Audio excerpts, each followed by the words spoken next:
creative anxiety is probably the one thing that all artists battle with. Some lucky few don't.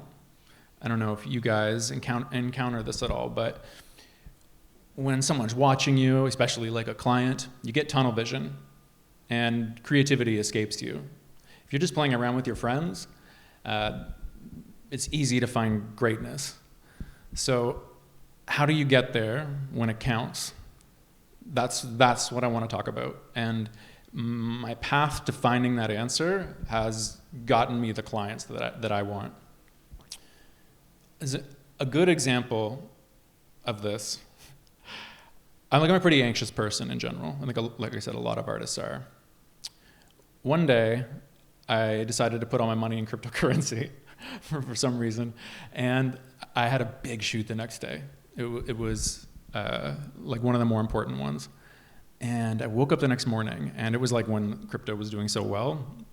I forget how much I put in, but it went like 100 times overnight. So as far as I was concerned, I was going to be rich and nothing mattered.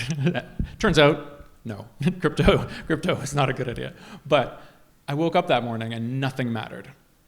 So I went and set, and I felt like a fucking magician. I could, like, nothing, the pushing this shutter meant nothing to me. So all that happened was I would play. And, you know, we had this big technical lighting set up, but then I saw like beautiful light coming through the window, and I just brought a V-flat over and I shot the model on it. That ended up being the cover shot for the magazine. And then after that shoot, I was like, I was great. Why did that happen? And how do I get there again? So I've been traveling around asking master photographers that question. And it's a hard one to answer, but do any of you struggle with this? Like, know what I'm talking about? Okay, you two do. Yeah, you guys. Yeah, okay. So, creativity, anxiety, I'd say, is the enemy of creativity. To be creative, you need to be playful. So how do you be playful in those situations? So this is geared a bit towards like professional, like on-set photography, but I think meditation is a big help, and preparation. So to prepare properly, you're kind of like putting yourself in a position where you have a fallback. And the one thing I noticed in interviewing like Greg Gorman or some of these like epic, 70-year-old now fashion photographers, is they put all the work in. Like if the shoot's a full day, there'll be 2 days of prep. So for me, when I changed my kind of like, I'm a little bit fly by the seat of my pants in general. But when I started to change that and even put in a little bit more work in the preparation, everything started to change. And I started to get closer to those moments on set more often. The kind of genie would come out of the bottle, so to speak. Like this kind of like creative force among the team when everyone feels this idea that we're not working right now, we're playing. So I want to try to show you guys and give you guys some like tips and tricks and how to get there. But before we get to that, I also want to talk about what it takes to prepare properly and how to create a team. Who here is like into fashion photography or portrait photography? Yeah, 3, 4 people, 5 people. What are you guys mostly into?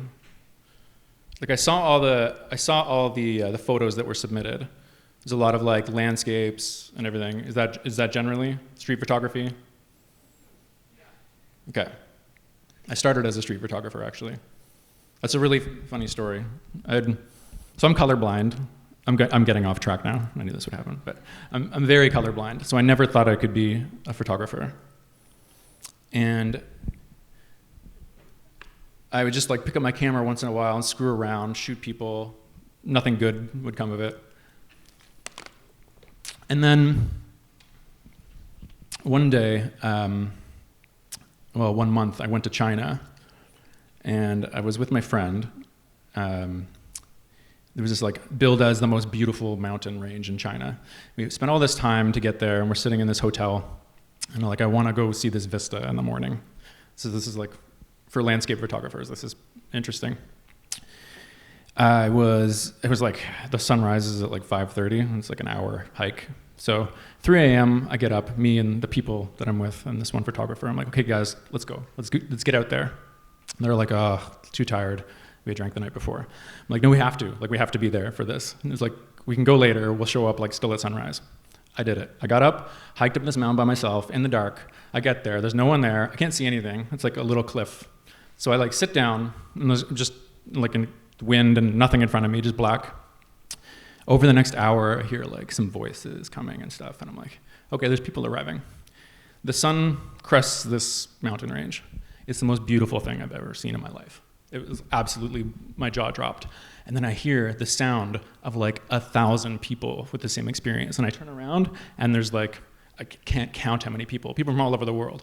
And I'm sitting there, and it comes to like a point, and I'm in the very front, the only one with an unobstructed view. And at that moment, talent aside, I was like, okay, I think I have something that's important, like that I need, like that is required of a photographer to be great. Like I put the work in a little bit here, and I got here ahead of everyone, and I know for a fact I was the only one that got the photo. I'm not really into landscape photography personally, but it was an experience that kind of changed everything for me. So I came back and took it a bit more seriously, and I did like event photography, club photography, all the things that you do to try to make it as a photographer. And nothing was happening. I was making like a little bit of money here and there, but like I still had my day job. And I don't go out much. Like I said, I'm an anxious person. Like I don't leave the house for any reason that I don't have to. And one day my friend was like, Nick, I'm going to this Red Sack fashion show. You have to come. Like I don't know anything about fashion. I was from Moncton, so like, I wore sweatpants all the time. I was like, I'm not going.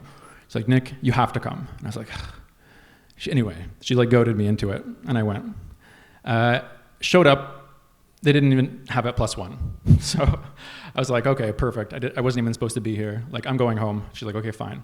So I'm walking to like leave, and I see this like black curtain, and there's like a bunch of like flashes going off. And I was like, oh, that's so interesting. And I like kind of like poke my head in, and it's the pit of the fashion show. And I was like frozen. I was like, this is the most incredible thing I've ever seen. Like the energy was just like crackling. So I like walk in a bit further, like, am I doing this? Am I sneaking in? Yes. So I like sneak in, and this girl standing beside me, she's like, hey, come up on this stage. Like we're like at the end of the runway. I was like, oh, because I had my camera. And she's like, introduce yourself. Turns out she was the campaign director for Toronto Men's Fashion Week, which used to be in North America, one of the biggest, right under New York Fashion Week. We became friends. In a few months, I was shooting a campaign for Toronto Men's Fashion Week. My photos were 40 feet high. This was in like from a single moment. Like I wasn't gonna go. I never go out. I went out that one time. That changed the course of my life. And then that was the second moment I realized, like, you always have to like run towards that feeling. That like, I probably don't want to. No, you should. Always do it, whatever it is. That changed everything for me. So after that, still colorblind, no idea what I'm doing, because like I stumbled into this. And the thing is, when you're shooting a huge campaign, if you're suddenly, any of you are transplanted there, no matter how much experience you have, the production, like if there's a team of 40 people working for you, the photos are gonna be good.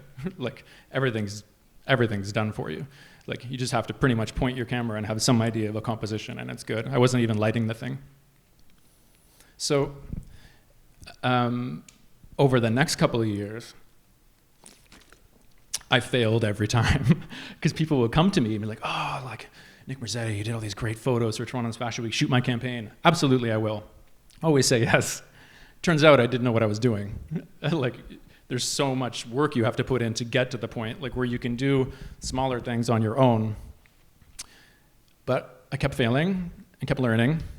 Did any of you guys go to like photography school at all? couple of you? Yeah. I didn't. And it would have saved a lot of like, scary times if I had. So eventually I started to get handle of it. And then I realized but it was still not as good as the stuff I was doing like during those first campaigns. And I was like, okay, how do I get to that point again on my own without, a $300,000 budget backing me up? So I had to learn how to get what inspires me, what inspires the client. How do I combine those two things? How do I make something that I love commercial enough for a client to use? So I started to learn about mood boarding, and I'm going to skip over a little bit of this because maybe this isn't as relevant, but mood boarding is what you need to do in the fashion industry to get your idea down on paper and develop it with a team. And then I learned that in order that F-Stoppers, that website? Yeah, okay. So many times I've approached them with this, can I please write an article about being a captain? Because the number one thing in being successful in photography is being a good captain. I don't care how talented you are. If you're a great captain, you'll get good work. And they have no interest because it's not about gear. And I get it. That's, the advertisers. And I kept seeing this over and over. I would assist people, and they may not be that talented, but they would invigorate people. And they would just ask for things like, hey, do you want to come help me on my shoot? And they would have 20 people there helping them, just like these crazy campaigns, with no money though.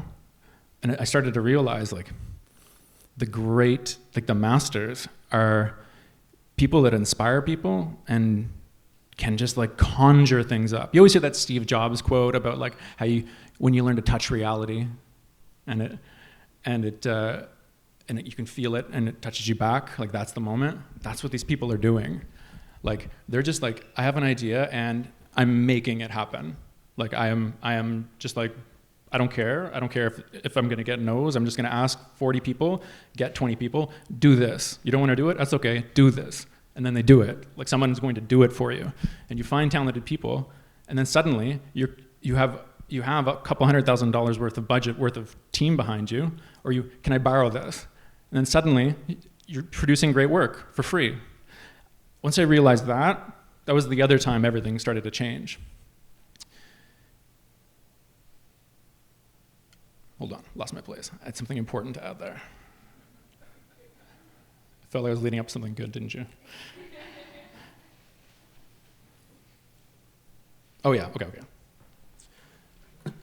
Anyway, so after that, I was able to start to put together the teams and do it and get the clients I started to want. Then I started to think what is marketable? I don't know, you guys probably haven't checked out my Instagram or anything, but it's very dark and weird. And we're not in Europe, we're in Toronto, and Toronto's very commercial. So I lose out on gigs all the time, most of the time I would say, because they want people that do basic beauty, not basic in a bad way, but Shoppers Drug Mart beauty, which is you need talent to do. Am I doing the right thing in just doing what I want to do? That was the last piece of the puzzle. So I would start to do everything. And my website I still haven't even updated for 4 years. So if you look at it, it's everything. And it's a mess. And I wouldn't hire that guy actually. Don't look at my website because you don't know what you're getting. There's no clear style. And it says nothing about me. And that's incredibly important that when people look at your work, they see you. That was good timing. And then, did you do that on purpose? That's amazing. So I talked to a bunch of people. Somehow I got into the room with the owner of Wilhelmina. It's one of the biggest modeling agencies in the world. We were having some drinks, and he looked at my stuff. And I asked him, I was like, look, I this is my style. And I showed him like what I love and like, this is what I do. And he's like, yeah, I would never hire you. Your stuff's all over the place. He's like, when you make art for yourself, you're saying something. It's instant you make art for other people. The moment you even start to consider that, it's over. It's not like people feel that. Like, not to say you can't do great work that's not like your own style, but to become, I think, great, you need to like cultivate what it is you want to say and make that your work. And yeah, I lose out on a lot of like clients that don't match up with that, but then the people seek me out that it does. Even like I travel a lot for that reason. So all of this to say that if you want to be a successful professional photographer, you got to put the work in. You have to know yourself enough, know your style, and sell your style and your brand. And you have to learn how to captain a team and just like make it happen. I also wanted to talk a bit about AI while I was here. Are any of you following what's going on right now? Yeah, it's a little scary. If you're like basically, so there's a few of them, but like Midjourney is the main one. This is my Instagram, my work here. These top three, that's all computer generated. And I did it 1,000 times over to creative direct what I wanted out of it, but I did it in minutes. And that's very scary to me. So I went into a bit of a depression. I was in LA and I went there to like experience like, to shoot all the stuff I wanted to shoot and experience great times with my family that came with me. And ended up just like sitting there like, oh my God, like what am I gonna do in like 20 years when like creative directors are able to hit a button and get what they want. So I started asking other photographers around, and I don't know if you guys are having the same experience as me, but it's real. And it's like in the next couple of years, there's gonna be huge changes. And even talking to Adam, the next presenter, he talked me down off the cliff a little bit too. Like I feel like just the very act that I created this kind of shows that as long as you're adaptable, you'll be safe. So maybe I don't even need to use my camera in 5 years or 20 years.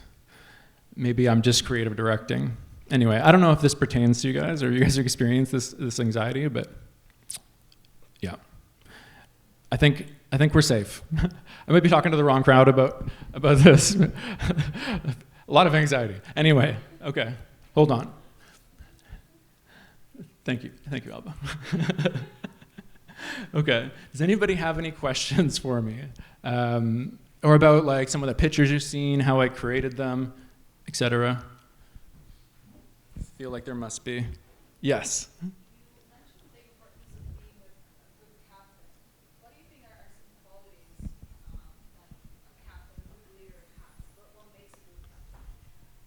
Oh, and okay, that's a good question, actually. Vigor, energy, yeah. And I think there's a balance between, I'm talking about directing as well, I think, but there is a balance between high energy, but there's a word for this, but like the feeling that you can like fall into someone, like safety. So this like non-neurotic, high-powered energy that just invigorates people around you. Yeah, it's maybe more directing, but I think just in regards to being a captain, I think it's about having a clear vision and being decisive. And even if you don't know the answer, just make a decision. Because the instant people are like, he doesn't know what to do next, they lose faith in you. And then when you actually say something that might be a little bit risky that you want to do, they're not going to believe you. And they're not going to feel safe in doing it. So you need to like, from the get-go, like, I don't know what I'm doing, just do that. And then you'll come up with something. It'll work out. Does that answer your question? Partly? Okay. More questions? Yes. What makes a good team? Oh, I meant to talk about that. Thank you. Okay. Yeah. Number one, like, you want good people, but more than that, you want people that are on the same wavelength as you. I can't count the times that I have had like extremely good like stylists or makeup artists that have been recommended by everybody we get there, but it's like we just don't see eye to eye. Not that we're fighting, but like she doesn't get what I'm saying, even if I'm laying it out for her, and I don't understand what she's saying. And we're trying to, get to the same vision, but she doesn't understand what I'm trying to say. Like the vocabulary of the image, it just isn't in her.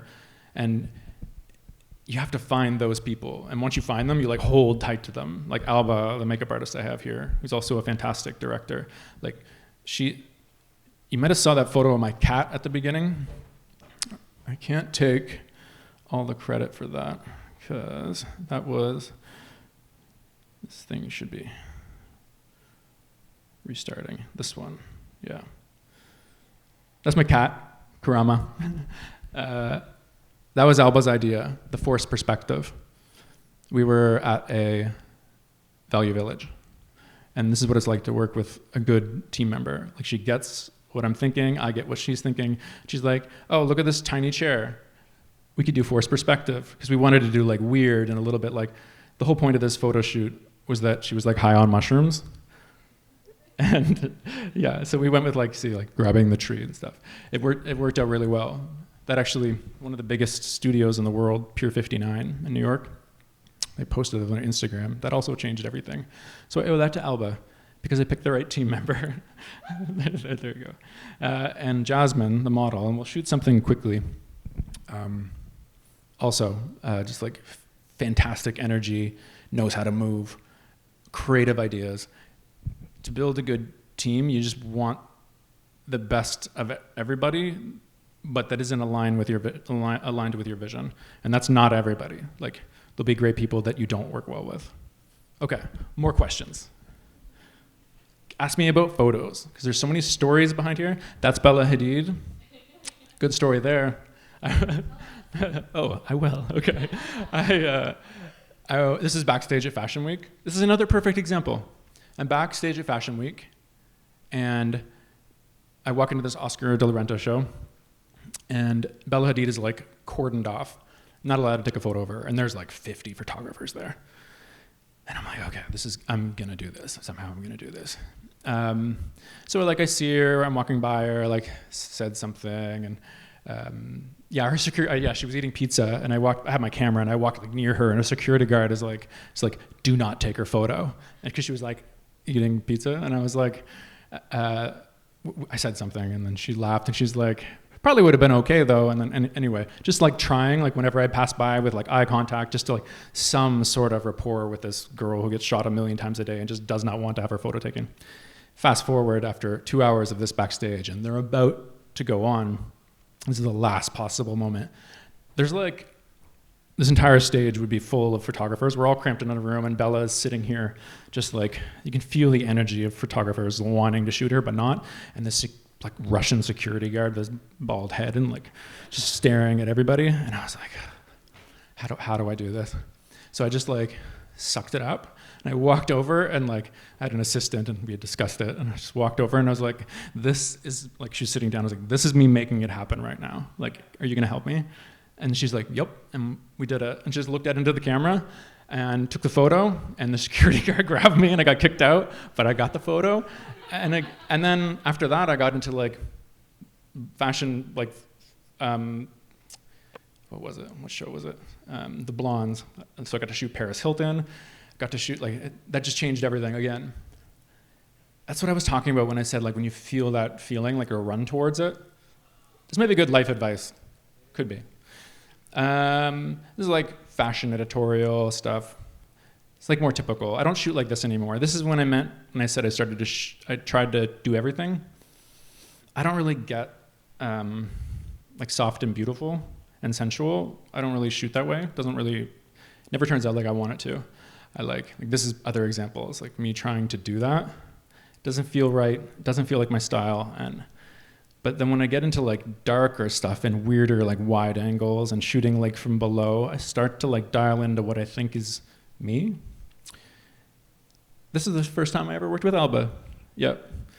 And we had this big smoke machine, propane powered. It was like 50 pounds, and all these canisters. We had to lug it in Kawartha Lakes in the middle of nowhere it was like a disaster. But I thought it was pretty cool in the end. Yeah. Yeah, images are pretty cool. I like that one. This one here, same shoot, actually. Because of that, I shot a huge... This is another important point, is like you need to be always shooting creatives. A lot of photographers wait for the opportunities to come to them, which happens sometimes once you get a few shoots under your belt, but you need to keep just like powering through like, oh, here's an idea, let's go do it, and put the work in. This image is cool, I like it. It has like a mood and a story about it, adventure, and it's like dark and a little grimy. Because of that, Nobis contacted me. It's like a Canadian jacket company. And I shot their campaign a couple of times now. Like, and that's good money, and it's and they give me good freedom to do what I want. See, yeah, it's funny. I'm just putting that together now that's actually what led to that. Interesting. This is more like beauty. This is me trying to make like natural beauty a little weird. Turns out she was slightly allergic to the whatever that was. Anyway, also worked with Alba on this one. I like that it looked like a butterfly, kind of. I like to do, no, it was a fisheye, like a fisheye lens, so like warped it completely. And yeah, I really like that. That's okay. This is here we go. This was the first fashion image I ever shot with my friends. Yeah. I put this together last night, and I'm looking at it now, and it's bringing back all these memories. So when I said that first photo shoot I did, where I had like all this huge budget, and I had no idea what I was doing, this is the one. So these were like huge 40-foot tall, like vertical posters hanging all over Yonge Street, and then at one Yonge Street where the fashion show was. And it changed everything. But like, I didn't light this. I didn't style it. I didn't put together the team. I didn't put together the mood board. I didn't come up with anything. I showed up. Georgia, this girl I was talking about that got me the gig, was like, yeah, shoot it. So I'm just sitting there with my camera. The guy puts the trigger on. It's like, I knew enough to know like the aperture to set it to. And I shot it, and I was like, oh, Jesus, this is good. Like, nice. And yeah, that changed everything. Yeah, I'm trying to think what else here. Backstage fashion. Yeah, there's a lot of drama that goes on back there. It's like a playground backstage at Fashion Weeks, because the production's all done for you. And everything is, the energy is you can't create that energy. Like on set, you can play the music like you should, and you can try to get people hyped, but it's never like that, because there's nerves, and everything's expensive, and the models are amped, and they're just like geared to have their photo taken, and you can get such cool stuff back there. So if ever there's like a fashion week in the city, I think there's like Fashion Arts Toronto even, and you want to get cool photos and have a great time doing it, sign up for their volunteer program. It's so fun. I really like this one. That's my girlfriend standing on a chair holding a light. I really like that a lot. This is a Fashion Arts Toronto campaign. Also, interestingly, I went to therapy that morning before this, and I wasn't anxious. And at the time, that was also one of my best photo shoots, because again, no anxiety. So I felt like playing, and you can see that in the photos. Like, I just felt free. And yeah, this is an old one. I would turn down a campaign that wanted me to shoot like this now. It's interesting how things change. This one, the model got hypothermia because he's not in winter clothes. And we were out on that ice actually for a while. Yeah. Those silver blankets that you wear, the heat silver blankets, don't work well enough at all. This rainbow is real. No one believes me. This rainbow happened. I also smoked some weed. So I was is this actually happening? And you can't really tell, but it's like there's a double rainbow there. I was like, this is happening. We were right at that point on the bluffs. Yeah, that was a good day. This is the same shoot. We didn't help his hypothermia. We really should. This is why it didn't work out well. We still shoot together though. He's a good kid. I love this image. This is like what it's like backstage. It's like pure magic and pure chaos. And this makes me happy, because remember I showed you those AI images? This is, I think, as good as that. Wait, was this set up or no? Pardon me? Was this set up? Like, did you tell them to like, well, I mean, like, I'm there with like a huge, like, my assistant's there with a light, so like they got it. Like they like went in. There's some hands there that aren't really like, I don't think they need 2 combs. You know what I mean? But like, yeah. This is a great kid in LA. He went on to be very successful. His name escapes me right now. He's fantastic. This is what I mean about picking a good team, like picking your models. This kid was so creative. Like and the Jasmine is good at this too. The best models kind of like, and if you start model testing, which is a good way to get into the industry, just shooting new models, I always explain this to them as like, if you want to be a good model, like walk into the scene, look at what's happening, and then situate yourself in it in a way that helps the scene compositionally. If the photographer doesn't have to wait for you to like do it, and you just like, how about this? And you'll get hired. People will just start hiring you like crazy. That I think is like the best advice you could ever give to a model, is to like consider their place compositionally within a photo, or how they can add to it, and from an art direction standpoint. We're actually going to shoot the second part of this in LA on March 14th. That won some awards, actually. This is more like old stuff. Wouldn't shoot this anymore. It's the same kid. I lit this in a very interesting way. I had a gaffer ask me how I lit this, but it's really just like the sun. The sun is coming from here, and then I just had a makeup artist's little like pocket mirror, kind of reflecting the direct sun. I was actually aiming for her eye, but then when it got in her eye, she was like, not happy. It's just like the full power of the sun blasting her in the eye. So yeah, we moved it a bit off. Yeah, I really liked that shot. Yeah, I won a bunch of, we did a fashion film as well. Won a bunch of awards, that was cool. And this is what I mean by playing. We were done and getting in the car, and I just liked the vibe. And we didn't have the lights unpacked anymore, so it was like used the cell phone light. And I thought I had a good vibe. I liked that one. More backstage. That's like a net they put over your head to protect your makeup from your clothes from the makeup when they pull it over. But I thought it was cool. And the shape of it kind of matched the shape of her clothes, which I liked. This was when I decided I wanted to try to shoot perfume campaigns. Never again. Yeah, this is like for a local magazine, Fashion Santa. He's a good guy. It's so funny. You try so hard sometimes to make great images. This was a huge set, actually. And then, the shoot was kind of over, and it kind of liked the light from the window. And I just took a quick shot, and then Vogue published it, which was great. Like, it just, like, sometimes it's, actually always, it's way more about the mood than the technical aspects of the photo. And I think as photographers, sometimes we really get lost in that. Especially me, because I'm more technical than I'm trying to force myself to be less technical. You really people don't see how great the light is. You'll have this fantastic light, and no one sees that, except for other photographers, but they aren't the ones hiring you. It's way more, have worse light, but more mood, always.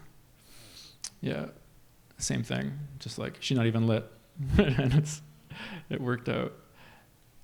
Anyway, we should probably start shooting here soon here. That's my son, my stepson. I got to get him into a campaign. That was a good moment for me. Yeah, I think we're like near the end. LA stuff. I'm trying to think of some good stories. Oh, I shot this on a Fuji. This, I think, got published, and it might have been like 128,000 ISO. The Fuji, the full frame one, the medium format one. It's so funny. It's so crazy how lucky we are to have cameras that can like, I shouldn't have been able to shoot at this point without lights, and I still was able to boost it and get it published. Like, that's crazy. We're very lucky. I always liked this. It's not my style so much, but I love how it looks like the dust from the makeup is like coming out of her eye. It's so cool. I like that a lot. Pride campaign stuff. This is what I mean by playing as well. Like, we were stuck in a room shooting this certain thing, and then this is the same model that almost froze to death. We were just like walking around to get water or something, and I was like, "Can you get it? Like, can you hit it?" And he did, and that's the photo they used. Yeah, like off the set. I just had a direct flash directly on the camera. Like, none of all the stuff we paid for. And it's almost always that way. It's when you're playing that the stuff is good. Yeah, sexy pride stuff. This was for virtual pride, so I was trying to get it to be like. I shot this at Adam's studio, the next presenter. Astrolabs, which is my favorite studio in the city. And I'm not just saying that because Adam's my friend. It's a fantastic studio. And because it really gave you that sense of like being isolated but still having fun. It's funny because it was actually only one model like that, and then I duplicated it. We had shot this like in like February or March 15th, like right before the pandemic. And I was so happy because Pride's a big campaign. And it was going to be everywhere. And then we're like, yeah, turns out no Pride this year. So we're doing virtual Pride. Can you make it work? And then so I was like, well, this image kind of does. And it made it like feel that way. That last one, I'm getting lost in the weeds here, but this last one I feel like should have been shifted back and smaller. It's like it kind of breaks the reality, I feel like. That's all I see when I look at it. Yeah, always shoot the client. This is the client for Pride. He loved it. Yeah, they'll always get you back. Yeah, I think we're about done here. Oh, this was cool. I like that one. I love anime. So we went for like anime vibes. I love super wide angle fisheye stuff. It's so hard to do. Like it's very rare that you make it work. Like, he had this like brutal features, like big, thick, everything. So just like shoved his lips into the fisheye. It looked cool. I like that one. This is back when I thought that's the way I wanted to go. Nope, no. And then that's more from that first campaign I was talking about. Okay, end of the photos.